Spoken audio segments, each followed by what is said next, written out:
വർഷമായി. അതിനു മുമ്പേ മലയാളികൾ ഉണ്ടായിരുന്നു. പക്ഷെ ഇപ്പോഴത്തെ കുടിയേറ്റത്തിന്റെ തുടക്കം 2000-ത്തിന്റെ ആദ്യ കാലഘട്ടങ്ങളിലാണ്. ആ കുടിയേറിപ്പാർന്ന മലയാളികൾ തൊട്ട് ഇന്നലെ വരെ ഇവിടെ വന്ന മലയാളികൾ ഇപ്പോൾ ഫേസ് ചെയ്തുകൊണ്ടിരിക്കുന്ന ഒരു ഇഷ്യൂ ആണ് UK നടക്കുന്ന പ്രൊട്ടസ്റ്റുകൾ, കലാപങ്ങൾ. മീഡിയ അതിന് പല പേരിട്ടു. ഞങ്ങൾ ഇപ്പോൾ UK നിന്ന് യാഥാർത്ഥ്യം എന്താണ്, അതിന്റെ മിത്ത് വെർസസ് ഫാക്ട്സ് ആണ് ചെയ്യാൻ പോകുന്നത്. Welcome to 1on1 Studios Point of View and welcome in today's conversation Jian, Jerry and Jebin.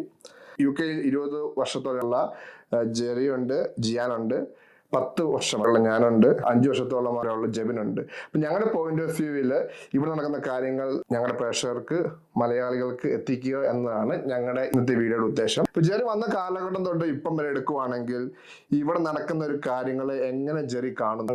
ടിമിൻ പറഞ്ഞ പോലെ തന്നെ 20 വർഷമായി. ഞാൻ പറയുകയാണെങ്കിൽ ഇതൊരു ഫുൾ സർക്കിളിൽ പോയതുപോലെ. കാരണം 20 വർഷം മുമ്പ് ഞാനിവിടെ വരുമ്പം അന്ന് ഞാൻ വളരെ ചെറുപ്പമായിരുന്നു. ഞാൻ എൻ്റെ ബ്രദറിനെയും ഫാമിലിയുടെ മൂവ് ചെയ്തപ്പോൾ ഞാൻ വളരെ ചെറുപ്പമായിരുന്നു. അപ്പം അന്ന് ചില കാര്യങ്ങൾ സംഭവിച്ചിട്ടുണ്ട്, അത് ഞാനിവിടെ പറയാൻ ആഗ്രഹിക്കുന്നില്ല. പക്ഷെ അത് ഇറ്റ്സ് അണ്ടർസ്റ്റാൻഡബിൾ. കാരണം നമ്മൾ ഒരു പുതിയ കൺട്രി ചെല്ലുമ്പോൾ നമ്മൾ പുതിയതായിട്ട് എക്സ്പീരിയൻസ് ചെയ്യണ കാര്യങ്ങൾ.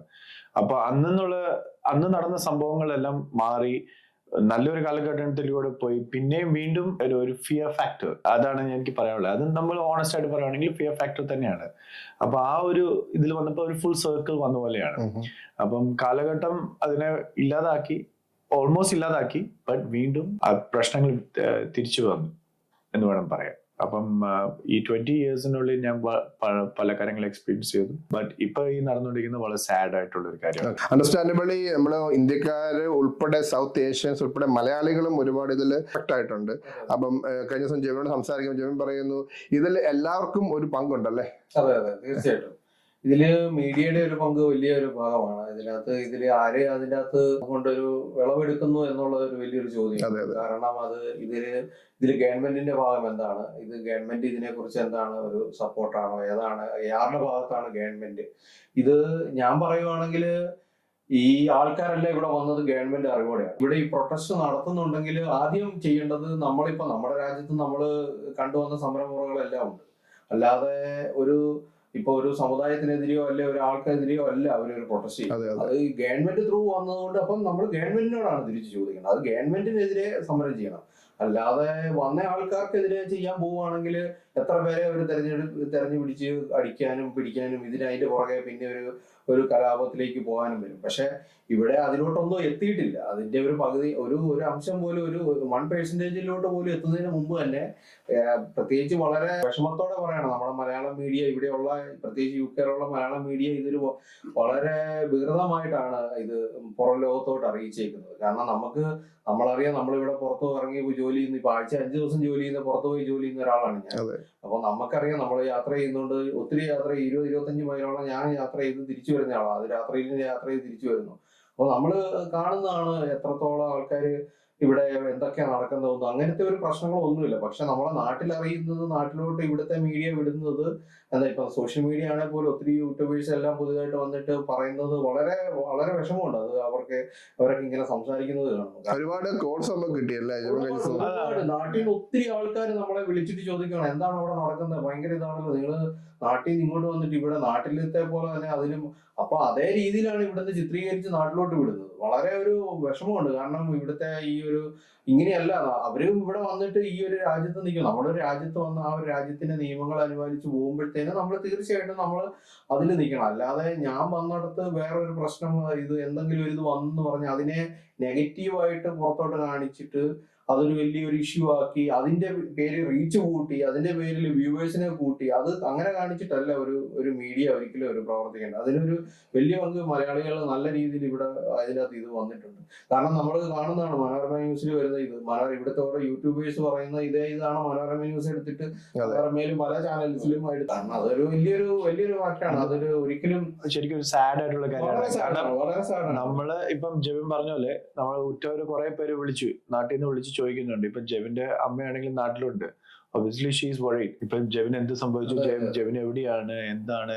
അപ്പം നമ്മുടെ ഇവിടുന്ന് ജെബിൻ പറഞ്ഞ പോലെ മീഡിയ ചിത്രീകരിക്കുന്ന അനുസരിച്ചാണ് നാട്ടിലുള്ള ആൾക്കാർ അറിയുന്നത്. പക്ഷെ നമ്മൾ വിളിച്ച് അവരോട് പറയുമ്പോൾ ഇവിടെ പ്രശ്നങ്ങളുണ്ട്, ഇല്ലെന്നും പറയുന്നില്ല. ബട്ട് ആ പ്രശ്നങ്ങൾ നമ്മൾ ഉദ്ദേശിക്കുന്ന പോലത്തെ പ്രശ്നങ്ങളല്ല. നമ്മൾ ഇപ്പൊ പറഞ്ഞ പോലെ തന്നെ ലൈക്സ് കിട്ടാനും വ്യൂസ് കിട്ടാനും വേണ്ടി നമ്മളത് വേറൊരു രീതിയിൽ, ജെബിൻ പറഞ്ഞ എക്സാക്ട് കറക്റ്റ് വേർഡാണ്, നെഗറ്റീവ് രീതിയിൽ നമ്മൾ ആർക്കും കാണിച്ചു കൊടുക്കാൻ പാടില്ല. ഇവിടെ നടക്കുന്ന എന്താണ് അത് ഫാക്ട്സ് ആയിട്ട് പറയാം. ബാക്കി എവിടെയാണെങ്കിലും ഈ പ്രൊട്ടസ്റ്റ് ഉണ്ടാവും. അതെ അതെ, അബ്സല്യൂട്ട്ലി. എനിക്ക് തോന്നുന്നു അതാണ് നമ്മുടെ ഒരു കോമൺ തീം ഇന്നത്തെ മെസ്സേജ്. പക്ഷെ അതിലേക്ക് കൂടുതൽ പോകുന്നതിന് നമുക്ക് ഇപ്പം നടക്കുന്ന ഒരു കാര്യങ്ങളുടെ ഒരു ബാക്ക്ഗ്രൗണ്ട് എടുക്കുവാണെങ്കിൽ, സ്റ്റോക്ക് പോർട്ടല്ലേ, ലിവർപൂളിലെ സ്റ്റോക്ക് പോർട്ടിൽ 3 പിഞ്ച് പിള്ളേർ 6, 7, 8 വയസ്സുള്ള കുഞ്ഞുങ്ങളെ ഒരു ഇമിഗ്രന്റ് എന്ന് പറയുന്ന ഒരു 17 വയസ്സുകാരൻ, ഒരു ബാലൻ എന്ന് വേണമെങ്കിൽ പറയാം, പുള്ളി കുത്തി കൊലപ്പെടുത്തുന്നു. അന്ന് തൊട്ടാണ് ഇങ്ങനെ ഒരു മോഡ് ഓഫ് ഓപ്പറേഷൻസിലെടുത്ത് പോകുന്നത്. പക്ഷെ അന്ന് തുടങ്ങിയതല്ല, ഇത് എരിഞ്ഞു തുടങ്ങിയിട്ട് കുറച്ച് നാളായി. എനിക്ക് തോന്നുന്നു EDL കുറിച്ച്, അല്ല ഇംഗ്ലീഷ് ഡിഫൻസ് ലീഗ് എന്ന് പറയുന്നതിനെ കുറിച്ച് ജിയാൻ കുറച്ചും കൂടെ എനിക്ക് തോന്നുന്ന നോളജ്, കുറച്ചും കൂടെ റിസർച്ച് നടത്തുകയാണ്. അപ്പൊ ജിയാന്റെ അഭിപ്രായത്തിൽ ഇതിങ്ങനെ ഒരു ട്രാൻസിഷൻ നടക്കാനുള്ള കാരണം ഇത് ട്രിഗർ പോയിന്റ് ആയിട്ട് നമുക്ക് കൺസിഡർ ചെയ്യുന്നത്, അതോ വർഷങ്ങളായിട്ട് ഉള്ള ഒരു കൺസിഡറേഷൻ, അതായത് ഇമിഗ്രൻസിനെതിരെയുള്ള കൺസിഡറേഷൻ ആണോ ഇപ്പം പുറത്തോട്ട് വരുന്നത്? ശരിക്കും പറഞ്ഞു കഴിഞ്ഞാൽ ഇതൊരു സർക്കിൾ ഓഫ് സൈക്കിൾ പോലെ. ഞങ്ങൾ വന്ന കാലം മതി, ഇപ്പം എന്റെ ബ്രദർ ജെറി പറഞ്ഞ പോലെ ഞങ്ങൾ വന്നിട്ട് ഇത്രയും വർഷമായി. വന്ന വർഷങ്ങളിലും ഈയിടെ ആയിട്ടാണ് തീ കത്തിച്ച പോലെ ആളി കത്തിക്കുക, എണ്ണ ഒഴിക്കുക, അതായത് എരിതീയിൽ എണ്ണ ഒഴിക്കുക. പിന്നെ കുറെ കാര്യങ്ങൾ ഇതിനകത്ത് കുറെ ഫാക്ടേഴ്സ് ഉണ്ട്. ഇതിപ്പോ ഈ സൗത്ത് പോർട്ടിൽ ഇപ്പം പറഞ്ഞ പോലെ കൊച്ചിനെ, അത് പാനലെ അവനെ ഇവിടെ ജനിച്ചോളാം, പക്ഷെ അവന്റെ അപ്പനമ്മയും ഇമിഗ്രന്റ് ആയിരുന്നു. പക്ഷെ അത് ഒരു കാരണമായിട്ട് എടുത്തു. പിന്നെ അതിനു മുമ്പ് നടന്ന ഈസ്റ്റേൺ യൂറോപ്യൻസിന്റെ കൊച്ചിനെ എടുത്തോണ്ട് പോയത്, അത് എന്നാ പറയുന്നത് ലീഡ്സില് അത് വേറെ രീതിയിൽ കൊണ്ടുവന്നു. അത് ഇത് ഇന്ന കമ്മ്യൂണിറ്റിയാണ്, അപ്പം ഇമിഗ്രൻസ് ആണ്, അങ്ങനെയാണെന്ന് പറഞ്ഞിട്ട് അത് EDLിലെ കുറച്ച് ഭാഗങ്ങൾ, കുറച്ച് ഗ്രൂപ്പ്സ്, അവരാണ് ഇത്രയും വേർഡ്സ് ആക്കിയത്. എനിക്കൊന്ന് സോഷ്യൽ മീഡിയ ആണ് അവർ യൂസ് ചെയ്യുന്ന കീ പ്ലാറ്റ്ഫോം. ഇപ്പം അതിലേക്ക് നമുക്ക് വരാം. അതിങ്ങനെ ഈ ഇത്രയും സൈക്കിൾ ഇങ്ങനെ പോയിക്കൊണ്ടിരുന്ന അതെല്ലാം കൂടെ കൂടി ചേർന്നാണ് ഇത്രയും വലിയൊരു മാസ് പ്രൊട്ടസ്റ്റ് ആണ്. റൈറ്റ്സ് എന്ന് ഞാൻ പറയാൻ പറ്റില്ല. എല്ലാവരും ഇത് പറയുന്നു അവരെ സപ്പോർട്ട് ചെയ്ത് ഇവരെ സപ്പോർട്ട് ചെയ്ത്, അങ്ങനെയല്ല. അത് അവരുടെ ഭാഗത്തുകൾ നമ്മൾ ചിന്തിച്ചു നോക്കി കഴിഞ്ഞാൽ അവരെ കുറ്റപ്പെടുത്താൻ കഴിയത്തില്ല. കാരണം അതുപോലെ എന്നാ പറയുന്നത്, ഇപ്പം ഞാനിപ്പം ഫ്രണ്ട് ലൈനിലാണ് വർക്ക് ചെയ്യുന്നത്. ഇപ്പൊ ഇവരൊക്കെ അറിയാവുന്ന പോലെ ഞാൻ ക്വാളിഫൈഡ് ആസ് എ പാരാമെഡിക്. അപ്പം ഞാൻ ഈ ഫ്രണ്ട് ലൈനിൽ വർക്ക് ചെയ്യുമ്പോൾ എനിക്ക് അതിൻ്റെ അതറിയാം, ആ ഫ്രസ്ട്രേഷൻ. പ്രത്യേകിച്ച് നമ്മുടെ ഇവിടുത്തെ ഇംഗ്ലീഷുകാർ അഡ്വാൻറ്റേജ് എടുക്കരുത്. നമ്മൾ ആ കൺട്രി പോകുമ്പോഴത്തേക്ക് ആ ഇത് നമ്മൾ പാലിക്കുകയും ചെയ്യണം. ആവശ്യമില്ലാത്ത ചേഞ്ചസ് വരുത്താൻ പാടില്ല, വരുത്തിക്കും, പക്ഷെ അത് അവരായിട്ടുള്ള ഇതായിരിക്കണം. പക്ഷെ പെട്ടെന്ന് ചേഞ്ച് ചെയ്ത് കഴിഞ്ഞാൽ ആർക്കും പിടിക്കത്തില്ല. അപ്പൊ അങ്ങനത്തെ ഒരു കുറെ ഇതെല്ലാം കൂടെ വന്നു കഴിഞ്ഞപ്പോ ഈ സൈക്കിളും, പിന്നെ ഇപ്പം ബ്രെക്സിറ്റ് കഴിഞ്ഞപ്പോഴത്തേക്ക് അവരുടെ കൺട്രോൾ വിട്ടുപോയി. അത് സത്യമാണ്, ഇമിഗ്രേഷന്റെ കൺട്രോൾ വിട്ടുപോയി. അതുകൊണ്ടാണ് ഈ മാസീവ് ബോട്ട്സ് ഇങ്ങനെ വന്നുകൊണ്ടേ ഇരിക്കുന്നത്. ഇങ്ങനെ തൗസൻഡ്സ് ഓഫ് ആൾക്കാർ, ഹോംലെസ് ആയിട്ടുള്ള ആൾക്കാർക്ക്, പ്രോപ്പർ ആയിട്ടുള്ള ഇംഗ്ലീഷ് ആൾക്ക് പോലും താമസിക്കാൻ പറ്റാതെ വരുന്നു. ഇവരെല്ലാം കൊണ്ട് പാർപ്പിക്കുന്നു. അപ്പൊ ഇത് നോക്കുമ്പോൾ ഞങ്ങൾക്ക് മാത്രം അവർക്ക് കിട്ടുന്ന ബെനിഫിറ്റ്സ്, സൗകര്യങ്ങള് പുറത്ത് കിട്ടുന്ന, അവർക്ക് കിട്ടുന്ന ജോലി, അവർക്ക് കിട്ടേണ്ട ജോലി, കിട്ടുന്നതെന്നല്ല, കിട്ടേണ്ട ജോലികൾ പലരും എടുക്കുന്നു എന്നൊരു കോൺസെപ്റ്റ് ഉണ്ട്. പക്ഷെ എനിക്ക് എത്രമാത്രം സത്യമാണെന്ന് എനിക്ക് അറിഞ്ഞൂടാ. കാരണം അതിലൊരു കാര്യം എന്ന് പറഞ്ഞാൽ, നമുക്ക് ഇവിടെ ഒരു എക്സാമ്പിൾ ഉണ്ട്. നമ്മുടെ അടുത്ത് തന്നെ ഒരു നല്ല ഹോട്ടൽ ഉണ്ടായിരുന്നു, റമദാൻ. അപ്പൊ ആ ഹോട്ടലില് അവര് അസൈലം സീക്കേഴ്സിന് വേണ്ടിയായിട്ട് മാറ്റി. അപ്പം നമ്മള് കാണുന്ന ഒരു കാര്യമാണ്. കാരണം ഇവര് വർക്ക് ചെയ്യുന്നില്ല, ഇവർക്ക് ആ ഗവൺമെന്റ് അതിന്റെ പൈസ കൊടുക്കുന്നു. ഓക്കെ, അവർക്ക് അവരുടെ കൺട്രിയിൽ എന്തെങ്കിലും പ്രശ്നം ഉണ്ടായിരിക്കും, അതുകൊണ്ടായിരിക്കും അവർ വന്നത്. അത് അൺഫോർച്ചുനേറ്റ് ആണ്. അതിൽ ജെന്യൂൻ ആയിട്ടുള്ള ആൾക്കാരുണ്ട്, പക്ഷെ ജെന്യൂൻ അല്ലാത്ത ഒത്തിരി ആൾക്കാരുണ്ട് ഇവിടെ. അപ്പം ഇവര് ആസ് എ നോർമൽ പേഴ്സൺ ഇവര് കാണുന്നത് എന്താണ്, ഇങ്ങനെ ഒരു ആൾക്കാർ വരുന്നു, ഇവർക്ക് പൈസ കിട്ടുന്നു, ഇവരൊരു ജോലിയും ചെയ്യുന്നില്ല, 5 സ്റ്റാർ ഹോട്ടൽസിൽ താമസിക്കുന്നു, ഇവരെന്താണ് ഇവിടെ ചെയ്യുന്നത്? ഒന്നും ചെയ്യുന്നില്ല, പക്ഷെ പൈസ കിട്ടിക്കൊണ്ടിരിക്കുന്നു. അപ്പം അതൊരു ഫ്രസ്ട്രേഷൻ, ആ ഫ്രസ്ട്രേഷൻ സ്ലോലി ബിൽഡപ്പ് ചെയ്തോടെ. അപ്പം തുടക്കത്തില് ഇവിടെ നമ്മുടെ നേരെ എന്തെങ്കിലും ഒരു ഡിസ്ക്രിമിനേഷൻ അങ്ങനെ വന്നിട്ടുണ്ടെങ്കിൽ തന്നെ അത് സോഷ്യൽ മീഡിയയിൽ കൂടെ ഒരിക്കലും അത് പ്രചരിക്കുന്നില്ല. വൺസ് സോഷ്യൽ മീഡിയ സ്റ്റാർട്ട് ചെയ്തപ്പോ I firmly believe social media നമുക്ക് 2 രീതിയിൽ ഉപയോഗിക്കാം. അതിൽ വളരെ പ്രൈം എക്സാമ്പിൾ ആണ് ഈ ഒരു സിറ്റുവേഷൻ തന്നെ. ഇവിടെ ഇത് അവർ പ്രൊട്ടസ്റ്റ് ചെയ്തപ്പം അത് ചിലവർ അത് മുതലെടുത്ത് റൈറ്റ്സ് ആക്കി, അത് അവർ ലൂട്ട് ചെയ്ത് അവർ സാധനങ്ങൾ അടിച്ചു മാറ്റി, അങ്ങനെ കുറെ കാര്യങ്ങൾ ഡാമേജസ് ഒക്കെ വരുത്തി. അപ്പം വൺസ് സോഷ്യൽ മീഡിയ സ്റ്റാർട്ട് ചെയ്തപ്പോൾ ആൾക്കാര് വീട്ടിൽ ഇരുന്ന്, അതായത് അവരുടെ ഓൺ കംഫർട്ടിൽ ഇരുന്ന് അവർ പലതും പറയും. അത് ഷെയർ ചെയ്യാൻ തുടങ്ങുമ്പോൾ ആൾക്കാർ വിതൗട്ട് നോയിങ് ഫാക്ട്സ് അവർ ഷെയർ ചെയ്യുന്നു. ആ ഷെയർ ചെയ്യുന്നത് ഇങ്ങനെ തീ ആളി കത്തുന്ന പോലെ അങ്ങ് കത്തിപ്പടർന്ന് അത് ഏറ്റെടുക്കാൻ കുറെ പേര്. അപ്പം സോഷ്യൽ മീഡിയ നല്ലൊരു കാര്യമാണ്, പക്ഷെ അത് നമ്മൾ ഉപയോഗിക്കുമ്പം, പുതിയ ജനറേഷൻ ആണെങ്കിൽ ഉപയോഗിക്കുമ്പം അത് വളരെ കെയർഫുൾ ആയിരിക്കണം. കാരണം ആ ഒരു സോഷ്യൽ മീഡിയയിലൂടെ നമുക്ക് വീട്ടിൽ ഇരുന്നുകൊണ്ട് തന്നെ ഒരാളെ ഒരു മരണത്തിന്റെ വക്കിലെത്തിക്കാനും അല്ലെങ്കിൽ ആ മനുഷ്യനെ അവിടുന്ന് സേവ് ചെയ്യാനും പറ്റും. എൻ്റെ ഒരു റിക്വസ്റ്റ് എന്ന് പറഞ്ഞാൽ ഇവിടെയുള്ള മലയാളികൾ, ഇവിടെ കഴിഞ്ഞ കുറച്ച് വർഷങ്ങളായിട്ടുള്ള വന്ന മലയാളികൾ നല്ലതാണ്. അവർ ഇവിടെ വന്ന് പല വീഡിയോസും ചെയ്യുന്നു, അവർക്ക് ലൈക്സ് കിട്ടുന്നു, വ്യൂസ് കിട്ടുന്നു, they are becoming famous. But അവർ സോഷ്യൽ മീഡിയയിൽ ഇരിക്കുമ്പോൾ അവർക്ക് അവരുടേതായ റെസ്പോൺസിബിലിറ്റി ആണ്. വ്യൂസ് കിട്ടാൻ വേണ്ടി ചെയ്തോ, കുഴപ്പമില്ല, നിങ്ങൾ നല്ല സ്ഥലങ്ങളിൽ പോയി നല്ല വീഡിയോസ് എടുത്ത് ചെയ്തോ. പക്ഷെ ഒരു വളരെ ഇമ്പോർട്ടന്റ് ആയിട്ടുള്ള, വളരെ ഒരു സെൻസിറ്റീവ് ആയിട്ടുള്ള മാറ്റം. അപ്പം ആ ഒരു ഇഷ്യൂ വരുമ്പം ദയവ് ചെയ്ത് നിങ്ങളായിട്ട് അത് നമ്മൾ ആസ് എ മലയാളികൾ, ഞാൻ ബാക്കിയുള്ളവരെ കുറിച്ച് പറയുന്നില്ല, നമ്മളിപ്പോ ഒരു മലയാളി പ്ലാറ്റ്ഫോം ആൾക്കാർക്ക് വേണ്ടിയാണല്ലോ നമ്മൾ ഈ വീഡിയോ ചെയ്യുന്നത്. ആസ് എ മലയാളി നമ്മൾ അതിൽ എഴുതി എന്നെ ഒഴിക്കുന്ന പോലെ നമ്മൾ ആഡ് ചെയ്യരുത്. ഗവൺമെന്റിന്റെ ആണെങ്കിലും ഇന്ത്യൻ കോൺസുലേറ്റിന്റെ ആണെങ്കിലും ഡയറക്ഷൻ ഉണ്ട്. നമുക്ക് ഇപ്പം മലയാളികൾ അല്ലെങ്കിൽ ഇന്ത്യക്കാർ പൊതുവെ എടുക്കേണ്ട പ്രിക്കോഷൻസ്, യാത്ര ചെയ്യുമ്പോഴാണെങ്കിലും ഒറ്റയ്ക്ക് യാത്ര ചെയ്യലും, NHS-ലാണെങ്കിലും ഇപ്പം പലരും NHS അല്ലെങ്കിൽ ഫാമിലി ആയിട്ട് NHS വർക്ക് ചെയ്യുന്നത്, അവിടെ നിന്നുള്ള ഡയറക്ഷൻസ് ഉണ്ട്. അപ്പം എനിക്ക് തോന്നുന്നു government as a whole is giving directions, but അത് എത്രമാത്രം നമ്മള് പാലിക്കുന്നുണ്ടെന്നുള്ളതാണ് ചോദ്യം. അതൊരു വലിയൊരു ഫാക്ടാണ്. കാരണം ഇപ്പൊ ഇത് പറഞ്ഞ പോലെ തന്നെ നമ്മള് ഇതിന്റെ അകത്ത് എത്ര പ്രിക്കോഷൻ നമ്മളെ ചെയ്യുന്നു. അതായത് ഇങ്ങനെ ഇത് ഒന്നാമത്തെ കാര്യം, ഇവരൊരു ചെറിയൊരു സമരം മാത്രമാണ്. അതില് അങ്ങോട്ട് പോയി നമ്മളിപ്പോ ഒരു 10 പേര് സമരം ചെയ്യുമ്പോൾ അതിലേക്ക് ഒരാൾ തിരിച്ചു ചെയ്യാൻ ചെല്ലുമ്പോ, അല്ലെ അവരുടെ ഒരു വീഡിയോ എടുക്കുമ്പോ, അല്ലെ അവരുടെ ഒരു സമരം പോകുമ്പോഴത്തേന് ചിരിച്ചോണ്ട് മേളില് വിൻഡോയും തുറന്ന് ചിരിച്ചോണ്ടിരിക്കുമ്പോഴൊക്കെയാണ് ആൾക്കാർക്ക് സ്വാഭാവികമായിട്ടും കല്ലെറിയ ഇതൊക്കെ തോന്നും. അത് ഇവിടെ നല്ല ലോകത്തിൽ ഏത് നാട്ടിൽ നടന്നാലും ഇത് നടക്കും. അത് എറിഞ്ഞില്ലെങ്കിൽ അതിശയം. അത് ഇനി നമ്മളാണെങ്കിൽ പോലും ഒരു സമരം ചെയ്യുമ്പോൾ നമ്മളെ നോക്കി ഒരാൾ കളിയാക്കുമ്പോ നമ്മൾ സ്വാഭാവികമായിട്ടും തിരിച്ചു ചെയ്യും. കാരണം നമ്മൾ അവിടെ ആ ഒരു ഇതിലാണ് നിൽക്കുന്നത്. അപ്പൊ ഇവിടെ ആൾക്കാർ ഒന്നാമത്തെ കാര്യം, ഇവിടുത്തെ ആ ഒരു ഇത് ചെയ്യേണ്ടത് ഗവൺമെന്റിനെതിരെയാണ്. അതിന് ഞാൻ ഒരിക്കലും അവരെ യോജിക്കുന്നില്ല. ആ ഒരു ഇതിനോട് ഞാൻ യോജിക്കുന്നില്ല. അവരെ എപ്പോഴും അത് ഗവൺമെന്റിനെതിരെ ചെയ്യുക, ഗവൺമെന്റിന്റെ ഇതാണ് അവർ ചെയ്യേണ്ടത്. അല്ലാതെ ഈ വന്നവരാരും ഓടിക്കേറി വന്നവരല്ലേ, ഓടിക്കേറി വന്നവരാണെങ്കിൽ പോലും അവരെ ഗവൺമെന്റാണ് കൈപിടിച്ച് സ്വീകരിച്ച് ഇവിടെ റമദാനിലും ഹോളിഡേ ഇന്നിലും കൊണ്ടുപോയി താമസിപ്പിച്ച് ഗവൺമെന്റാണ് അവർക്ക് ചെലവിന് കൊടുക്കുന്നത്. അപ്പോൾ അത് തീർച്ചയായിട്ടും ചോദിക്കേണ്ടത് ഗവൺമെന്റിനോടാണ്. ആ ഒരു സമയത്ത് നമ്മൾ ഇതൊരു കലാപം വരെ ആക്കി മാറ്റി ഇതാക്കി നമ്മൾ ആ ഒരു കുഞ്ഞുങ്ങളെ ഇത് ചെയ്തതൊന്നും നമ്മൾ ഒരിക്കലും സപ്പോർട്ട് ചെയ്യുന്നില്ല. കാരണം അതൊരിക്കലും ചെയ്യരുതാത്ത അത് ആരാണേലും. അപ്പം അതൊരിക്കലും നമ്മൾ അതിന് സപ്പോർട്ട്. പിന്നെ ഇത് എന്റെ ഒരു ഇതില് ഇതൊരു 80 കാലഘട്ടങ്ങളിൽ തൊട്ട് ഇവിടെ ഈ ഒരു പ്രശ്നങ്ങൾ ഉള്ളതാണ്.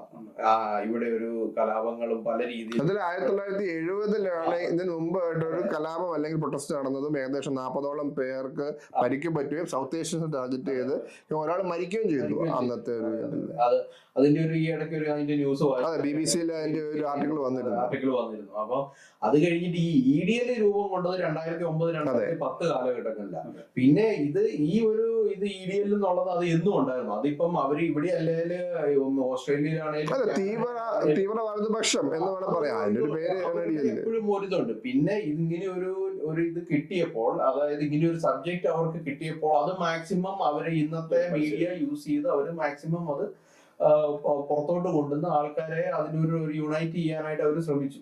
അതിന്റെ ഒരു ഭാഗമാണ് ഇത്. അത് നമ്മളും കൂടെ നമ്മുടെ ആൾക്കാർ ഇതിനകത്ത് പങ്കുചേർന്ന് ഇപ്പൊ അവർക്ക് സപ്പോർട്ട് ചെയ്യുന്നത് പോലെയാണ് ലോകം മുഴുവൻ അറിയിച്ച് എന്തിതാണ് അവരെ സംരക്ഷിച്ച് അവര് ജോലി ചെയ്യുന്ന ഇവരെ ഇത് ചെയ്യുന്ന നമ്മളെ നോക്കുന്ന ഈ ഒരു രാജ്യത്തിനോട് നമ്മൾ ചെയ്യുന്നത് പുറം രാജ്യത്തോട്ട് കൊടുക്കുന്നത് എന്താണ്? ഇപ്പൊ ഞാനൊരു മിഡിൽ ഈസ്റ്റിൽ നിന്ന് വന്ന ഒരാളാണ്. ഇങ്ങനെ ഒരു സംഭവം ഇവര് മിഡിൽ ഈസ്റ്റിലാണ് ഇവര് ചെയ്യുവോ? ഇങ്ങനെ ഒരു മീഡിയ ഇവരൊരു യൂട്യൂബ് വീഡിയോ എടുത്ത് ചെയ്യുവോ? ഇന്ന് വീഡിയോ അപ്ലോഡ് ചെയ്ത് 10 മിനിറ്റിനുള്ളിൽ അവരുടെ ഡോറിൽ നോക്ക് ചെയ്യും പോലീസ്. അവർക്കപ്പം ഭയമില്ല, ഇവിടെ എന്തും കാണിക്കാം. ഇപ്പൊ നാട്ടിൽ എന്തും കാണിച്ചു അതോ ഇവിടെ വന്നിട്ട് അല്ലെ ഇത് കാണിക്കാം എന്നുള്ള ഒരു ഇതാണ്. അതിനോട് ഒരിക്കലും യോജിക്കുന്നില്ല. അത് തീർച്ചയായിട്ടും എനിക്ക് തോന്നുന്നു അതൊരു വലിയ ഇമ്പോർട്ടന്റ് പോയിന്റ് ആണ് ജോബൻ പറഞ്ഞത്. കാരണം എല്ലാവരും UK-യിലോട്ട് വരുന്നത് അവരുടെ ജീവിത അന്തസ്സിന് സൊസൈറ്റിയിൽ ഇമ്പ്രൂവ്മെന്റ് കിട്ടാൻ വേണ്ടിയാണ്. അപ്പൊ ഇവിടെ വന്നു കഴിയുമ്പോഴത്തേനും അവർക്ക് ഫ്രീഡം കിട്ടും അല്ലെ, ജോലിക്കാണേലും ജോലി മേഖലയിലാണേലും ജീവിത അന്തസ്സിനാണേലും. അപ്പൊ ആ ഫ്രീഡം എങ്ങനെ യൂട്ടിലൈസ് ചെയ്യുന്നു, അത് എത്രമാത്രം നമ്മളൊരു ബൗണ്ടറി സെറ്റ് ചെയ്യണം. നമ്മളിപ്പം കിട്ടുന്ന ഫ്രീഡം എങ്ങനെ യൂസ് ചെയ്യുന്നുള്ളതാണ്. ഇപ്പം പല രാജ്യങ്ങളും ഇപ്പം മിഡിൽ ഈസ്റ്റ് ചെന്ന് കഴിഞ്ഞാൽ ആ ഫ്രീഡം ലിമിറ്റഡ് ആണ്. ഇത്ര ഫ്രീഡം പകുതി പോലും ഇല്ല. അത് മിസ്യൂസ് ചെയ്യുകയാണ്. കാരണം പെട്ടെന്ന് നമ്മള് നാട്ടില് ഒരു ഭയങ്കര കൺസ്ട്രെയിൻസിലേക്ക് വളർന്നു വന്നിട്ട് ഇപ്പൊ ഇവിടെ വന്നിട്ട് പെട്ടെന്ന് ഒരു ഫ്രീഡം കിട്ടുമ്പം ഇവിടെ വരുന്ന പല ന്യൂ ജനറേഷനായിട്ടുള്ള, അതായത് ഈ പുതിയ ജനറേഷനുള്ള പിള്ളേർ ഇങ്ങോട്ട് വരുമ്പോൾ നമുക്ക് മനസ്സിലാക്കുന്ന ഒരു കാര്യമാണ്, അവരിവിടെ വരുമ്പോൾ പെട്ടെന്ന് ഫ്രീഡം കിട്ടിക്കഴിഞ്ഞ് ഇവര് എന്താ ചെയ്യുന്നതെന്ന് ഇവർക്ക് അറിയത്തില്ല. ഞാനൊരു കാര്യത്തിൽ വിശ്വസിക്കുന്ന ഒരാളാണ്, നമ്മൾ എത്ര വർഷം ഇവിടെ ജീവിച്ചാലും we will never be British. British എന്ന് പറയുന്നത്, നമ്മളിപ്പം ഇവിടുന്ന് ഒരു വൈറ്റ് ആയിട്ടുള്ള ഒരാൾ നമ്മുടെ ഇന്ത്യയിൽ വന്ന് അയാൾ 3-4 ജനറേഷൻ ജീവിച്ചാലും അയാൾ ഒരിക്കലും ഇന്ത്യൻ ആകുന്നില്ല. കാരണം നമുക്ക് നമ്മുടേതായ ഐഡന്റിറ്റി ഉണ്ട്. അപ്പം നമ്മൾ എങ്ങനെയാണ് നമ്മളെ പൊർട്രേറ്റ് ചെയ്യുന്നത്, അതാണ് ഇമ്പോർട്ടൻറ്റ്. അപ്പം ഇവിടെ വർഷങ്ങളോളം താമസിച്ചിട്ട് നമ്മൾ ഒരു ദിവസം ഇവിടെ വന്നിട്ട് പറയാം ഞാൻ ബ്രിട്ടീഷ് ആണ്, ഞാൻ അതാണ് ഇതാണ്. അപ്പൊ നമ്മൾ എവിടെ പോയാൽ എന്ത് ഡോക്യുമെന്റ്സിൽ അപ്ലൈ ചെയ്താലും there is category. There's British Asian, British Indian, British Pakistani, British Bangladeshi. അതുകൊണ്ട് നമ്മൾ ഒരിക്കലും എന്താ പറയുക, ഇവിടെ വന്നിട്ട് ഇവരുടെ ഒരു കൾച്ചർ ആൻഡ് വാല്യൂസ് ഉണ്ട്, അത് നമ്മൾ റെസ്പെക്ട് ചെയ്യണം. ഇവിടെ ഓക്കെ, ചില ഏരിയസിൽ നമുക്ക് അൺഫോർച്ചുനേറ്റ് ആയിട്ട് കുറെ ഇൻസിഡൻസ് ഉണ്ട്, അത് നമ്മുടെ നാട്ടിലും ഉണ്ട്, എല്ലാ രാജ്യത്തും ഉള്ള കാര്യമാണ്. പക്ഷേ basically British people are very welcoming. അവരുടെ ക്രിസ്ത്യൻ വാല്യൂസ് ആണെങ്കിലും അവരുടെ കൾച്ചർ ആണെങ്കിലും അവരുടെ ഫാമിലി ലൈഫ് ആണെങ്കിലും എല്ലാം ബ്യൂട്ടിഫുൾ ആണ്. അത് നമ്മൾ അണ്ടർസ്റ്റാൻഡ് ചെയ്ത് ഇത്രയും ഹിസ്റ്ററിയും ഹെറിറ്റേജും ഉള്ള ഒരു കൺട്രിയിൽ നമ്മൾ താമസിക്കുമ്പോൾ അത് റെസ്പെക്ട് ചെയ്യണം. ഈ മാസ് ഇല്ലീഗൽ ഇമിഗ്രേഷൻ ഇവിടെ ഉണ്ടാകുന്നതിന്റെ മെയിൻ കാര്യം ഇവിടുത്തെ ബെനിഫിറ്റ്സിന് വേണ്ടി മാത്രമാണ് എല്ലാവരും ഇങ്ങോട്ട് വരുന്നത്. കാരണം അവിടെ ഒരു മോശം ലൈഫായിരിക്കും അവരുടെ കൺട്രിയിൽ, പക്ഷെ ഇവിടെ വന്നു കഴിഞ്ഞ് ബെനിഫിറ്റ്സ് കിട്ടിക്കഴിഞ്ഞ് ഇവർ ഒരു പണിയും ചെയ്യുന്നില്ല. They go back to their old ways. ഈ കൺട്രി വന്ന് ലീഗലായിട്ട് ഈ കൺട്രി വരുന്നവര്, ഇവിടെ ഹാർഡ് ആയിട്ട് വർക്ക് ചെയ്യുന്നവര്, ഇവിടെ ടാക്സ് പേ ചെയ്യുന്നവര്, ഇവിടുത്തെ റൂൾസ് ആയിട്ട് അഡ്ഹിയർ ചെയ്യുന്നവർ എല്ലാവരും ഉണ്ട്. ഇല്ലീഗലായിട്ട് വരുന്ന ആൾക്കാർ അവർ കിട്ടുന്ന പൈസ, ഓക്കെ ഞാൻ ഇഷ്ടംപോലെ പൈസ ഉണ്ട്, എനിക്ക് ഇവിടെ ഒന്നും ചെയ്യേണ്ട ആവശ്യമില്ല, I don't want to pay any tax. Contribute ചെയ്യുന്നവരുടെ കയ്യിൽ നിന്ന് എല്ലാം എടുക്കാനും താല്പര്യമാണ്. പക്ഷെ അത് ചെറിയ, അതിനകത്ത് ഞാൻ പറയുന്ന ഒരു കാര്യം, ഇങ്ങനെയുള്ളവരെ ഇത്രയും അഡ്വാൻസ്ഡ് ആയിട്ടുള്ള ഒരു രാജ്യത്ത് ഇങ്ങനെ ജോലി ചെയ്യാതെ ഈ രാജ്യത്തിന് ബെനിഫിറ്റ്സ് എടുക്കുന്നവരെ കണ്ടുപിടിച്ചിട്ട് അവരെ ഇവിടുന്ന് പുറത്താക്കുക, അല്ലെ അവർക്ക് അതിനനുസരിച്ചിട്ടുള്ള ഇത് ചെയ്യുന്നതാണ്. അത് ഗവൺമെന്റ് ആണ് അതിന്റെ ഒരു ഇത് ചെയ്യേണ്ടത്. അല്ല, അത് ഞാൻ എഗ്രി ചെയ്യുന്നു, 100% എഗ്രി ചെയ്യുന്നു. ഗവൺമെന്റ് ഇതിൽ ഫോൾട്ട് ഉണ്ട്. കാരണം ഇപ്പം ഇതിന് മുമ്പുള്ള ഗവൺമെന്റ് റവാൻഡ ബിൽ കൊണ്ടുവന്നപ്പോ, കൺസർവേറ്റീവ് പാർട്ടി കൊണ്ടുവന്നപ്പോ ആൾക്കാർക്ക് ഭയം ഉണ്ടായിരുന്നു. അപ്പൊ എന്താ വെച്ചാൽ ഇമിഗ്രേഷൻ എല്ലാം കൂടെ, ഇല്ലീഗൽ ഇമിഗ്രേഷൻ എല്ലാം കൂടെ ഐലൻഡ്, നോർത്തേൺ ഐലൻഡ് ആ ഭാഗത്തേക്ക് പോയി. അപ്പം ആൾക്കാരിൽ ഒരു പേടി വേണം. അത് നല്ല കാര്യമാണ്. ഞാൻ പറയുന്ന റൊമാൻഡെ പോകുന്നതിന് അതിനോടൊന്നും എനിക്ക് പൊളിറ്റിക്കലി ഞാൻ ഒന്നും പറയുന്നില്ല, ബട്ട് ആൾക്കാർക്ക് ഒരു പേടി വേണം. ഇപ്പൊ സംഭവിക്കുന്നത് വെച്ചാൽ എല്ലാവരുടെയും ഡ്രീം ലാൻഡ് എന്ന് പറഞ്ഞാൽ UK ആണ്. UK വന്നു കഴിഞ്ഞാൽ ഈ ബെനിഫിറ്റ് സിസ്റ്റം ഉണ്ട്. ഇവർ വർക്ക് ചെയ്തില്ലെങ്കിലും ഇവിടെ നല്ല രീതിയിൽ ജീവിക്കാൻ പറ്റും. ആ ഒരു സിസ്റ്റത്തിൽ ബിലീവ് ചെയ്താണ് ഇവര് ഇത്രയും ഹാർഡ്ഷിപ്പിലൂടെ ഇവിടെ വരുന്നത്. പക്ഷെ ഇവിടുത്തെ ഗവൺമെന്റ്, ഏത് ഗവൺമെന്റ് വന്നാലും അവര് ട്രൈ ചെയ്യുന്നുണ്ട്, പക്ഷെ they are not trying enough. ഇവിടെ ലീഗലായിട്ട് വരുന്നവര് they are being classified as illegals as well. കാരണം നമ്മൾ വഴി കൂടെ നടക്കുമ്പോൾ ഇവിടുത്തെ ഒരാൾക്ക് അല്ലെങ്കിൽ വേറെ ഏതൊരു നാട്ടിലെ ഒരാൾക്ക് അറിയത്തില്ല ഇവൻ ലീഗലാണോ ഇല്ലീഗലാണോ അറിയത്തില്ല. We are not carrying a badge. അപ്പൊ ഇവിടുത്തെ ജവൻ പറഞ്ഞതും നമ്മളെല്ലാരും പറയുന്നത് കറക്റ്റ് ആണ്. ഇവിടുത്തെ ഗവൺമെന്റ് ആണ് ഇതിന്റെ പ്രശ്നം. പക്ഷെ ഗവൺമെന്റ് ഇതിനായിട്ട് എന്തെങ്കിലും ഒരു എന്താ പറയുന്നത്, ഒരു ഇമ്പോർട്ടന്റ് ആയിട്ടുള്ള ഒരു ആക്ഷൻ എന്തെങ്കിലും എടുക്കുന്നുണ്ടോ? അവർ പറയുന്നുണ്ട് ഞങ്ങൾ ഇത് ചെയ്യുന്നുണ്ട്. ഇത് ഇവിടെ അവർ പറയുന്ന പോലെ നടക്കുന്നില്ല ഒന്നും. നമ്മളിപ്പോ ഗവൺമെന്റിന് ഇനിയിപ്പോ നമ്മളിപ്പോ അറിയാം നമുക്ക് ഗവൺമെന്റ് എന്തോ ഒരു ആക്ഷൻ എടുക്കുന്നുണ്ടെന്ന്. അപ്പൊ അവിടെ എന്താന്ന് വെച്ചാൽ നമ്മളേതായ ബുദ്ധിപരമായിട്ട് നമ്മള് ഇങ്ങനെയുള്ള പ്രശ്ന ഏരിയയിൽ നമ്മള് മാറി നിൽക്കുക, അല്ലെ യാത്ര ചെയ്യാതിരിക്കുക. ഇപ്പൊ അന്ന് ഇങ്ങനെ ഇവിടെ ഒരു ഇഷ്യൂ ഉണ്ടായി, ഒരു റയോട്ട്സ് ഉണ്ടാകുന്നു പറഞ്ഞപ്പോ നിങ്ങൾ എല്ലാവരും എന്നെ വിളിച്ചു. ഞാൻ യാത്രയിലായിരുന്നു ഇവിടെ UK തന്നെ. നേരത്തെ എന്നെ പലരും വിളിച്ചു. അപ്പൊ എന്നോട് പറഞ്ഞു ഇനി സ്ഥലങ്ങളെല്ലാം ഒഴിവാക്കണം. അപ്പൊ നമ്മൾ അവിടെ എല്ലാം ഒഴിവാക്കി നമ്മൾ കഴിവതും കടകളിൽ കയറാതെ, അല്ലെ നമ്മൾക്ക് അറിയാവുന്ന അല്ലെ അത്ര വിശ്വാസമുള്ള സ്ഥലങ്ങളിൽ മാത്രം പോയി. അപ്പൊ നമ്മളെന്താണ്, നമ്മുടെ സുരക്ഷ നമ്മൾ തന്നെ നോക്കാം. നടുക്കൂടെ ക്യാമറയും പിടിച്ചോണ്ട് പോയിട്ട് ഇതാണ് ഇവിടെ നടക്കുന്നത് എന്ന് പറഞ്ഞ് നെഞ്ചും പിരിച്ച് എന്റെ വ്യൂ കൂട്ടാൻ പോയി കഴിഞ്ഞാൽ ഉറപ്പായിട്ട് അടി കിട്ടും.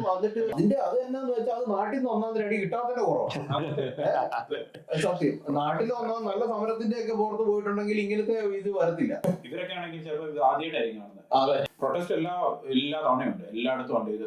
പക്ഷെ ഇത്രയും നേരത്തെ ഈ പഴയ ഗവൺമെന്റ് വന്നു കഴിഞ്ഞപ്പോഴത്തേക്ക് അവരുടെ ബ്രെക്സിറ്റുകൾ വന്നു കഴിഞ്ഞപ്പോഴത്തേക്ക് ആ ഇമിഗ്രേഷന് അത് കൺട്രോൾ പോയതുകൊണ്ട് കൂടുതൽ വന്നുകൊണ്ട് നമുക്കറിയാം UK ലോ ആണ് ഭയങ്കര സോഫ്റ്റ് ആണ്. അവരാണെങ്കിൽ എത്ര നമ്മൾ പ്രസ് ചെയ്താലും കുറെ സമയം എടുക്കും എല്ലാം ഒന്നും ചെയ്തു വരുന്നത്. പക്ഷെ ആ ഇമിഗ്രേഷന്റെ ആ കൺട്രോൾ പോയി കഴിഞ്ഞപ്പോഴാണ് ഇത്രയും ഇത് വഷളായത്. പക്ഷെ മീഡിയ ആണ് ഭയങ്കരമായിട്ട് ആവശ്യമില്ലാത്ത നെഗറ്റീവ് പറഞ്ഞുകൊണ്ടിരുന്നത്. അതുകൊണ്ടാണ് എല്ലാവരുടെയും ഭയം വരുന്നത്. ഇപ്പൊ നേരത്തെ പറഞ്ഞ അങ്കിൾമാരും ആന്റിമാരും എല്ലാവരും വിളിച്ചിട്ട് നിങ്ങൾ ലോക്ക് ചെയ്യില്ല, നിങ്ങൾ സേഫ് ആയിട്ട്. ഞാൻ പറഞ്ഞു എന്റെ അങ്കിളെ ഇവിടെ ഒരു കുഴപ്പമില്ല, ഇവിടെ ഇത് എപ്പോഴും നടക്കുന്ന സംഭവമാണ്, ഇത് നമ്മൾ പേടിച്ചിട്ട് ചോദിച്ചില്ല. ഞങ്ങൾ വന്ന സമയത്തൊക്കെ ഞങ്ങൾക്ക് ഇങ്ങനെ റേഷ്യൽ ആയിട്ടുള്ള ഇതൊക്കെ വന്നിട്ടുണ്ട്. അത് എല്ലായിടത്തും പോയാലുണ്ട്, അമേരിക്ക പോയാലുണ്ട്, അവരിപ്പം നമ്മളിപ്പം വന്നാൽ പോകുമ്പോ നീയൊക്കെ ഇല്ലീഗലായിട്ട് വന്ന അന്നേ പറയത്തുള്ളൂ. നമ്മളിപ്പം ബ്രിട്ടീഷ് ആണോ, നമ്മളിവിടെ PR കിട്ടിയവനാണോ എന്ന് നമുക്ക് അവർക്ക് അറിയേണ്ട ആവശ്യമില്ല, നമ്മളെങ്ങനെയാണ്. പക്ഷെ ഇവിടെ കലാപം നടക്കുന്നു പറയുന്നത് അങ്ങനെയാണ്. നമ്മള് ബംഗ്ലാദേശിൽ ഇപ്പൊ നടക്കുന്നതിന് കലാപം എന്നാണോ എന്താ പേര് വിളിക്കണ്ടേ? അതാണ് ശരിക്കും പറഞ്ഞ കലാപം, രാഷ്ട്രീയ അട്ടിമറി എന്നാണ് പേര് വിളിക്കുന്നത്. അതിനെന്ത് പേരാ വിളിക്കണ്ടേ? ഇവിടെ കലാപം നടക്കുന്നു എന്ന് പറഞ്ഞ് നമ്മുടെ ആൾക്കാർ ഇങ്ങനെ കടന്ന് അതൊക്കെയാണ്, അതൊക്കെ ഒഴിവാക്കണ്ടേ. ഒരുത്തനാണെങ്കിൽ അതിന് നേരെ പ്രൊട്ടസ്റ്റിന് ഇടയ്ക്ക് കയറുന്നത് അതിന്റെ വല്ല ആവശ്യമുണ്ട്. അല്ല ഞാൻ കണ്ടു, അത് കണ്ടു. എന്നിട്ട് എനിക്ക് തല്ല് കിട്ടിയെന്ന് പറഞ്ഞിട്ടുണ്ടെങ്കിൽ അവരുടെ നടുക്കോട്ട് ചെന്ന് കേറിയിട്ട് എനിക്ക് തല്ല് കിട്ടിയെന്ന് പറയുന്നതിൽ അതപ്പോ എന്താണ്? ഒറ്റ കാര്യമുള്ളൂ, തല്ല് മേടിച്ചാൽ എനിക്ക് വ്യൂ കൂട്ടണം, എനിക്ക് റീച്ച് കിട്ടണം, അത്രേ ഉള്ളൂ, വേറെ ഒന്നുമില്ല, അതിന്റെ അപ്പുറത്തൊന്നുമില്ല. അല്ല ഇത് പറയുന്നത്, സോറി ഇത് പറയുന്നത് വെച്ചാൽ ഈ ഒരു മെസ്സേജ് ആണ് നാട്ടിലെ മീഡിയാസ് എടുക്കുക. അവരെനിക്ക് വന്ന ഡിസ്ഇൻഫോർമേഷൻ കുറച്ചും കൂടെ ഇൻഫർമേഷൻ എന്താണെന്നുള്ളത് ഒന്ന് കാറ്റഗറൈസ് ചെയ്തിട്ട് വേണം, സത്യാവസ്ഥ മനസ്സിലാക്കിയിട്ട് വേണം അവരുടെ പ്ലാറ്റ്ഫോം വഴിയും എത്തിക്കാൻ. അതാണ് ഞങ്ങൾക്ക് റിക്വസ്റ്റ്. കാരണം ഈ ഇടയ്ക്ക് തല്ലി മേടിച്ചോണ്ടല്ല ഇവിടുത്തെ മലയാളികൾ റെപ്രസെന്റ് ചെയ്യുന്നത്. ഇവിടുത്തെ മലയാളികൾ റെപ്രസെന്റ് ചെയ്യുന്നത് പറഞ്ഞു കഴിഞ്ഞാൽ ഇവിടുത്തെ ഭൂരിഭാഗം വരുന്ന ബാക്കി മലയാളികളുടെ സമൂഹം അവരെങ്ങനെയാണ് ജീവിക്കുന്നതും എന്നും കൂടെ മനസ്സിലാക്കണം എന്നാണ് ഞങ്ങളുടെ റിക്വസ്റ്റ്. ടീം പറഞ്ഞ പോലെ കറക്റ്റ് ആണ്. അപ്പം എനിക്കിതിലൊരു കാര്യം ആഡ് ചെയ്യാനുള്ളത്, ഇതിലെല്ലാം സംഭവിച്ചെന്ന്, ഇതിലെല്ലാത്തിലും കൂടെ ഒരു കാര്യം സംഭവിച്ചു, അത് ആൾക്കാർ മനസ്സിലാക്കുന്നില്ല. ആ 3 കുഞ്ഞു കുട്ടികൾ, അവരുടെ ലൈഫ് അവിടെ ലോസ്റ്റ് ആയി, അവരുടെ ഫാമിലി, അവർ പോകുന്ന ആ ഗ്രീഫ്, അതൊക്കെ മറന്നിട്ട് ആൾക്കാർ ഒരു റൈറ്റ് അല്ലെങ്കിൽ ഒരു പ്രൊട്ടസ്റ്റിന് വേണ്ടി ഇറങ്ങിയേക്കാണ്. ഇപ്പം ഒരു പറ്റം ആൾക്കാർ പ്രൊട്ടസ്റ്റിന് ഇറങ്ങുമ്പം വേറൊരു പറ്റം ആൾക്കാർ ഞങ്ങൾ ആ പ്രൊട്ടസ്റ്റിനെ എതിർക്കാൻ ഞങ്ങൾ റെഡിയാണ്, നിങ്ങൾ വന്നാലും ഞാൻ എതിർക്കും, ഞങ്ങൾ റെഡിയാണെന്ന് പറഞ്ഞ് നമുക്കറിയാവുന്ന ഒരു സ്ഥലത്ത് കുറെ ആൾക്കാർ കൂടി അവിടെ ഒരാള് വെളിയിൽ ചെന്ന് ഓക്കെ ഇതുപോലെ വീഡിയോ എടുക്കാൻ വേണ്ടി ഇറങ്ങി ചെന്ന പോലെ ഒരുത്തൻ ഒരു പബിന്റെ വെളിയിൽ ഇറങ്ങി ചെന്നിട്ട് ഓക്കെ ബാ നമുക്ക് നോക്കാന്ന് പറഞ്ഞപ്പോ അവന് കുറെ അടി കിട്ടി. ഞാൻ പറയുന്നത് ഇപ്പൊ ഇങ്ങനെ ഒരു പ്രൊട്ടസ്റ്റ് നടക്കുമ്പോൾ നമ്മൾ അത് എതിർക്കാതെ അവരോട് കാര്യം പറയാം. അത് അവിടെ ആ ഗ്രൂപ്പ് ഓഫ് പീപ്പിൾ കൂടിയ സ്ഥലത്ത് തന്നെ ആൾക്കാരെ അത് കാണിച്ചു കൊടുത്തു, അവർ എക്സാമ്പിൾ കാണിച്ചു കൊടുത്തു. ഓക്കെ ഞങ്ങൾ പ്രൊട്ടസ്റ്റിനല്ല വന്നേക്കും, ഞങ്ങൾ നിങ്ങളുടെ പെയിൻ മനസ്സിലാക്കുന്നു. ഒരു ആള് ഇവിടെ സംഭവിച്ചതെന്ന് വെച്ചാല് ഒരു 17-year-old ആയിട്ടുള്ള ഒരു മെയിൽ 3 കുട്ടികളെ കൊന്നു. അതാണ് ഇവിടുത്തെ ഇമ്പോർട്ടൻ്റ് തിങ്. അവിടെ എന്തുകൊണ്ടാണ് നമ്മുടെ സിസ്റ്റം ആ ഒരു വ്യക്തിയെ ആ ഒരു സിറ്റുവേഷനിൽ എത്തിച്ചത്, അതാണ് നമ്മൾ അന്വേഷിക്കുന്നത്. അല്ലാതെ അവൻ ഏത് ബാക്ക്ഗ്രൗണ്ടിലല്ല, ബാക്ക്ഗ്രൗണ്ട് ഈസ് നോട്ട് ഇമ്പോർട്ടന്റ്. ചെറിയ അതില് ഇതുവരെയും അതിനെ കുറിച്ചൊരു ക്ലാരിഫിക്കേഷൻ എനിക്ക് തോന്നുന്നില്ല, എന്തുകൊണ്ടാണ് വൈ റീസൺ. അല്ല അത് ഉണ്ട്, എനിക്ക് തോന്നുന്നു കുറച്ച് വർക്ക് നടന്നിട്ടുണ്ട്. ഫോർ എക്സാമ്പിൾ പുള്ളിയുടെ സോഷ്യൽ മീഡിയ പോസ്റ്റുകളും സ്കൂളിൽ നിന്നുള്ള മറ്റു കുട്ടികളുമായിട്ട് ഇന്ററാക്ഷനിൽ നിന്നും അവന്റെ ഗ്രാൻഡ് ഫാദേഴ്സ് നടത്തിയ ജെനസൈഡ് അതിന്റെ ഒരു ഭാഗമായിട്ട് അവനിൽ തോന്നിയ ഒരു മാനസികമായിട്ട് വിഭ്രാന്തിയാണ് അവനെ ഇതിൽ എത്തിച്ചതെന്നുള്ളതാണ് ഇപ്പോഴത്തെ ഒരു സ്റ്റഡി അല്ലെങ്കിൽ ഇപ്പോഴത്തെ ഒരു ഔട്ട്കം അല്ലെങ്കിൽ ഒരു റിസൾട്ടായിട്ട് വന്നിരിക്കുന്നത്. അപ്പോൾ അതന്നെ ഒരു മെന്റൽ ഹെൽത്ത് ഇഷ്യൂ ആണ്. അതിന് ഒരു റിലീജിയൻ ആയിട്ടോ ഒരു ബന്ധമില്ല. ഒരു പേഴ്സണൽ മെന്റൽ ഹെൽത്ത് എപ്പോൾ വേണം ജഡ്ജ് ചെയ്യാം.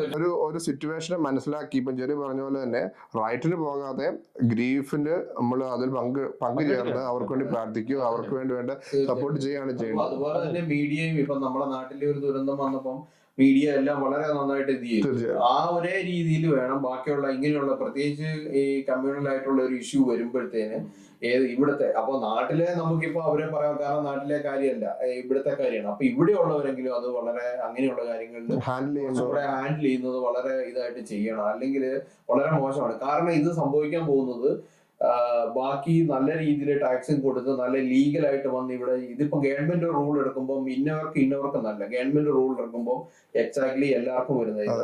ഇപ്പം സ്റ്റുഡൻസിന് ഒരു ഇത് വന്നു, അതിപ്പം വീണ്ടും ഈ ഗവൺമെന്റ് വന്നിട്ട് തിരിച്ചു വന്നു. അതായത് സ്റ്റുഡൻസിന്റെ ബേസിക് ഇത് സാലറി ഇത്രയും വേണം. ഒത്തിരി ഫാമിലി UK വരാനിരുന്നത് എല്ലാം മാറി അയർലൻഡും ഒക്കെ ആയിട്ട് സെലക്ട് ചെയ്തു. കഴിഞ്ഞ ദിവസത്തെ റിപ്പോർട്ടിൽ 70% ഡ്രോപ്പ് ആണ് UK അല്ലെങ്കിൽ ഇന്ത്യ എന്നുള്ള വിസ ആപ്ലിക്കേഷൻ. കാരണം ഇതാണ്, കാരണം ഓൾറെഡി സ്റ്റുഡൻസ് ആയിട്ട് വന്നു, അവർക്ക് ഫാമിലിനെ കൊണ്ടുവരാൻ പറ്റത്തില്ല എന്നുള്ള ഒരു ഇതിലേക്ക് വന്നായിരുന്നു. അതൊരു ഒറ്റ റൂള് വന്നതുകൊണ്ടാണ്. എന്ന് പറഞ്ഞ പോലെ നാളെ ഒരു സുപ്രഭാതത്തിൽ ഒരു റൂള് വരുവാണ്, അത് ബാധിക്കുന്നത് നാളെ ഒരു പറയുവാണ് ഇവിടെ 10 കൊല്ലമായാലും പാസ്പോർട്ട് തരത്തില്ല എന്ന് പറഞ്ഞു കഴിഞ്ഞാൽ ഈ വന്ന സ്റ്റുഡന്റ് ആയിട്ട് വന്നവരാരും ഇവിടെ പഠിച്ചിട്ട് എനിക്ക് തോന്നുന്നില്ല ഒരു 99% ആൾക്കാരും പഠിച്ചിട്ട് തിരിച്ചു പോകാൻ വേണ്ടി വന്നവരാണ്. തീർച്ചയായിട്ടും ഈ വന്ന് വീഡിയോ എടുത്ത് ഇത് ചെയ്യുന്ന എല്ലാം മിക്കവരും സ്റ്റുഡന്റ് ആയിട്ട് വരുന്നവരാണെങ്കിലും ആരാണെങ്കിലും ഇനി അല്ലാത്തവരാണെങ്കിൽ പോലും ഒരു ബ്രിട്ടീഷ് പാസ്പോർട്ട് എന്നുള്ളത് അവരുടെ ഒരു ലൈഫിലെ ഒരു വലിയൊരു സ്വപ്നമാണ്. അപ്പൊ അതിലേക്ക് ഗവൺമെന്റ് ഒരു നിയമം എടുക്കുവാണ് എന്ന് പറ്റത്തില്ല എന്ന് പറഞ്ഞാൽ എല്ലാവർക്കും കേട്ടോണ്ടേ പറ്റത്തുള്ളൂ. അന്ന് ഈ റയോട്ട്സ് ഇതാക്കി വലുതാക്കി കാണിച്ചോണ്ടോ അല്ല ഇങ്ങനെ ഒരു കലാപം ഉണ്ടായെന്ന് പറഞ്ഞ് കാണിച്ചോണ്ടൊന്നും ആർക്കും ഒരു പ്രയോജനം ഉണ്ടാകാൻ പോകുന്നില്ല. ഈ വീഡിയോ എടുത്തവന്മാര് ഇപ്പൊ എങ്ങാനും പോലീസിനെ കൈ പോയിപ്പെട്ടാലോ ക്രിമിനൽ ചാർജസ് വന്നു കഴിഞ്ഞാൽ തീർന്നില്ലേ? അല്ല ഇവിടുത്തെ നിയമങ്ങളിലെ കൂടുതൽ വശങ്ങൾ അറിയത്തില്ല. അതൊക്കെയാണ് ഒരു വലിയൊരു ന്യൂസ് കിട്ടാം അത് കിട്ടാം ഒരു വലിയ ന്യൂസ്. ഇതൊക്കെ ഇങ്ങനത്തെ ന്യൂസ് പറഞ്ഞാണ് നാട്ടിലെ ആൾക്കാരെല്ലാം പേടിച്ചിരിക്കുന്നത്. അല്ല നമ്മളെ മലയാളികൾ എന്ന് പറഞ്ഞാല് അതായത് മലയാളികൾ മാത്രമല്ല നമ്മൾ ഇന്ത്യൻസ് പൊതുവെ എടുത്തു പറയുന്നത് നമ്മൾ ഒരു കൺട്രി ചെല്ലുമ്പോൾ നമ്മൾ വളരെ മാന്യതയോടെയും എന്നാ പറയുന്നത് നല്ല രീതിയിലും പെരുമാറിയാണ് ജീവിക്കുന്നത്. കാരണം നമ്മുടെ ചുറ്റുവട്ടം ഒത്തിരി ഇന്ത്യൻസ് ഉണ്ട്. അവരെല്ലാരും വളരെ എന്നാ പറയുന്നത് ഹാർഡ് വർക്കിംഗ് പീപ്പിൾ ആണ്. നമുക്കറിയാവുന്നവരുണ്ട്. ഇപ്പൊ ഈയിടെ ഇവിടെ വന്ന നമ്മുടെ കുറെ സുഹൃത്തുക്കളുണ്ട്. അവര് ചെറുപ്പമാണ്. അവര് വന്നു, അവര് നല്ല ഹാർഡ് വർക്ക് ചെയ്യുന്നു, അവർക്ക് ഒരു ലൈഫ് സെറ്റപ്പ് ചെയ്യുന്നു. അപ്പൊ ഇതിന്റെയൊക്കെ ഇടയ്ക്ക് ചിലവർ വന്നിട്ട് ജമി പറഞ്ഞ പോലെ സോഷ്യൽ മീഡിയയിൽ ഒരു താരമാകാനും മറ്റേതാകാനും വേണ്ടി ഒരു കോമാളിയാവുകയാണ് അവസാനം. വേറൊരു കാര്യം എന്ന് പറഞ്ഞാല് ഈ സെയിം ന്യൂസ് നാട്ടിൽ ഇതുപോലത്തെ ഇൻഫർമേഷൻ നാട്ടിലെ ന്യൂസ് ചാനൽസ് അത് അവിടെ നാട്ടിലുള്ളവരെ കാണിക്കുമ്പോൾ അവരും കോമാളിയാവാണ്. അവര് ഫാക്ട്സ് ഫൈൻഡ് ചെയ്തിട്ട് ചെയ്യണം. കാരണം നമ്മുടെ നാട്ടിൽ ഇപ്പൊ ഒരു ന്യൂസ് എടുത്താൽ അതിൽ സത്യമാണോ കള്ളമാണോ എന്ന് പോലും പറയാൻ പറ്റത്തില്ല. അതുപോലെ ആയിപ്പോയി. നമ്മുടെ ഈ വീഡിയോയുടെ ഉദ്ദേശം തന്നെയാണ് ഇവിടെ നടക്കുന്ന സംഭവങ്ങളെ ഒന്ന് അവലോകനം ചെയ്തിട്ട് അതിന്റെ സത്യാവസ്ഥ എന്താണ്, അതിന്റെ മിഥ്യാവസ്ഥ എന്താണ്, ഇതാണ് ഞങ്ങളിപ്പം ചർച്ച ചെയ്തത്. അപ്പൊ ഞങ്ങൾക്ക് പറയാനുള്ളത് ഇവിടെ നടക്കുന്ന കാര്യങ്ങള് അതിൻ്റെതായ രീതിയിൽ കാണുക. ഇപ്പൊ പല ന്യൂസുകളിലും ഞാൻ ലീഡിങ് ന്യൂസുകളിൽ കണ്ടു ഇന്ത്യക്കാർ താമസിക്കുന്നിടത്ത് വെള്ളക്കാർ താമസിക്കുന്നില്ല, ഇന്ത്യക്കാരുടെ വെള്ളക്കാർക്ക് ജോലി ചെയ്യാൻ പറ്റുന്നില്ല. ഇതൊക്കെ വെറും ഡിസ്ഇൻഫർമേഷൻ ആണ്. ഇവിടെ ഇരിക്കുന്ന ഞങ്ങൾ 4 പേരും വെള്ളക്കാരോട് തന്നെ ജോലി ചെയ്യുന്നവരാണ്. അതെ, എല്ലാവരും ജോലി ചെയ്യുന്നവരാണ്. ഡേ ടു ഡേ ലൈഫിൽ ഇപ്പൊ ഞങ്ങൾ ക്രിക്കറ്റ് കളിക്കാൻ പോണ ഇംഗ്ലീഷുകാരുടെ ക്ലബിൽ. അപ്പൊ so we are working with them like അവരുടെ തന്നെയാണ് ഞങ്ങളുടെ ലൈഫും. അപ്പൊ അങ്ങനെ ഒരു മെസ്സേജ് ഞങ്ങൾ ഒരിക്കലും അപ്രൂവ് ചെയ്യുന്നില്ല. ഞങ്ങൾ ഒരിക്കലും അത് സത്യാവസ്ഥ അന്ന് ഞങ്ങൾ സമ്മതിക്കുന്നില്ല.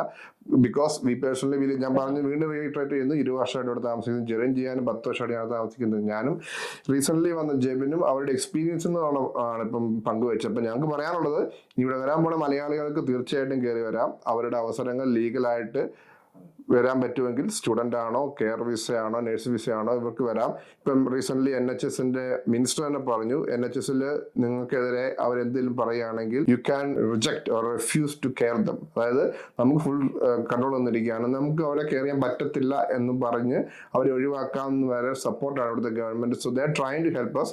There is no such thing as like life at risk or potential risk rights എന്നൊന്നുമില്ല.